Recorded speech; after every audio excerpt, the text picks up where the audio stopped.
Electron media సోదరులకి నా యొక్క నమస్కారాలు తెలియజేసుకుంటూ, కడియం శ్రేణి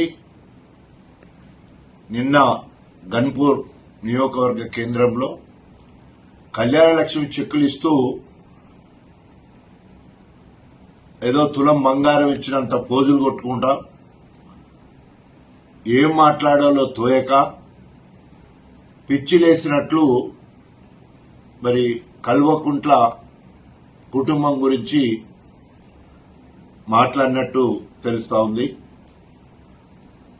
అది నోరా మోరా నాలుక తాటిమట్ట అన్నంత రోతగా ఆయన మాట్లాడిన విధానం చూస్తే సభ్య సమాజం సిగ్గుపడేటట్టుంది. ఆయన నా చేతిలో 2009, 2011 2 సార్లు టీడీపీ నుంచి వెళ్లి ఓడిపోయి తెలంగాణలో టీడీపీ భూస్థాపితమైతే ఆ భూమి కింద జీవోత్సవంలా రాజకీయ శూన్యంలో కొట్టుమిట్టాడుతుంటే కేసీఆర్ గారు దయాదాక్షిణ్యాలతో ఆయనను టీఆర్ఎస్ పార్టీలో చేర్చుకోవడమే కాకుండా తన జీవితంలోనే అత్యుత్తమమైన డిప్యూటీ సీఎం పదవిచ్చి, అంతకుముందే ఎంపీ ఇచ్చి, 2 సార్లు ఎమ్మెల్సీ ఇచ్చి, విద్యాశాఖ మంత్రి ఇచ్చి 10 సంవత్సరాలు ఫ్రీగా ఉండకుండా అన్ని చట్టసభల్లో పనిచేసే విధంగా కార్యక్రమం చేసి ఆఖరికి ఎగనామాలు చెప్పి పోయే ముందు కూడా ఆయన బీఆర్ఎస్ పార్టీ ఎమ్మెల్యేగానే బయటికి పోవడం జరిగింది. ఇన్ని చేసిన కేసీఆర్ గారిని మాట్లాడడానికి నీకు నోరెట్లొచ్చింది? కాంగ్రెస్ కు కాసుల కమ్ముడు పోయి బిడ్డ కోసం కక్కుర్తిపడి బిడ్డకు రాజకీయ భవిష్యత్తు కల్పించుకొని కుక్కిన పేరు లెక్క పడుండాల్సిన నువ్వు ఈరోజు మరి సూర్యుడు లాంటి కేసీఆర్ మీద ఉమ్మేసే ప్రయత్నం చేస్తున్నావు.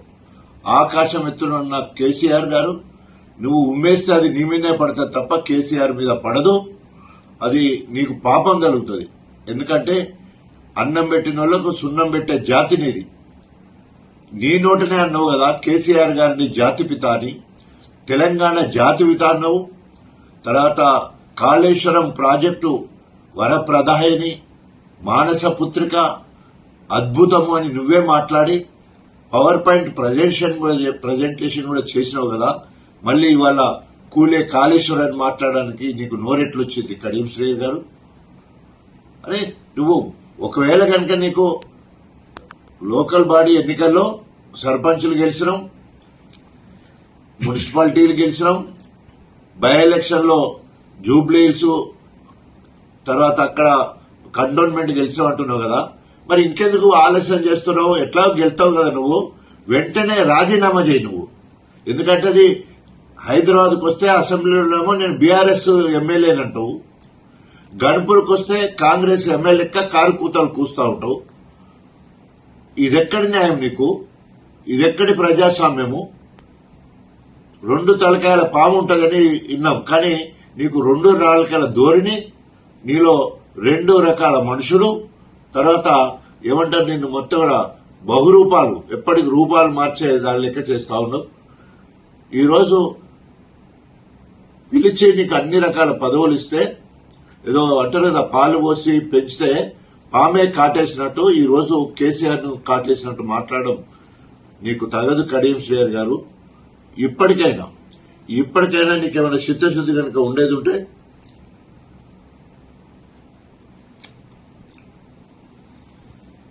బయటికి వెళ్తలేవు, బయటికి రా చూసుకుందాం అన్నట్టు మాట్లాడుతున్నావు. కేసీఆర్ గారిను డైరెక్ట్ గా చూసే దమ్మున్నదా? కేసీఆర్ గారిని చూస్తే నీ కాళ్ళు ఉడుకుతాయి, నీ బట్టల చుచ్చు పడుతుంది. కేసీఆర్ గారిని డైరెక్ట్ గా నువ్వు చూస్తే, ఎందుకంటే ఆయన తేజవంతమైన ముఖం నువ్వు చేసిన ద్రోహం కొట్టొచ్చినట్టు కనబడటానికి అవకాశం ఉంటుంది. అంతేకాకుండా నువ్వు ఫిరాయింపులకు రారాజు, ఫిరాయింపులు చేసేట్లో దిట్టవు.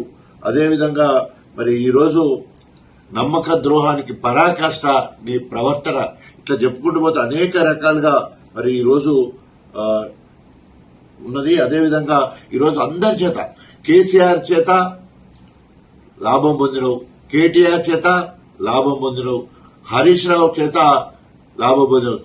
నీ బతుకు ఎందుకు తిన్నింటి వాసాలు లెక్క పెట్టి కార్యక్రమం ఎన్ని రోజులు చేస్తావు? సో ఇప్పటికైనా కడియం శ్రేణి రాజ్యాంగం మీద గౌరవం ఉండేది ఉంటే, ప్రజాస్వామ్యం మీద గౌరవం ఉండేది ఉంటే, మౌలిక ఏమంటారు నీకేమైనా నైతిక విలువ కనుకుంటే వెంటనే రాజీనామా చేయి.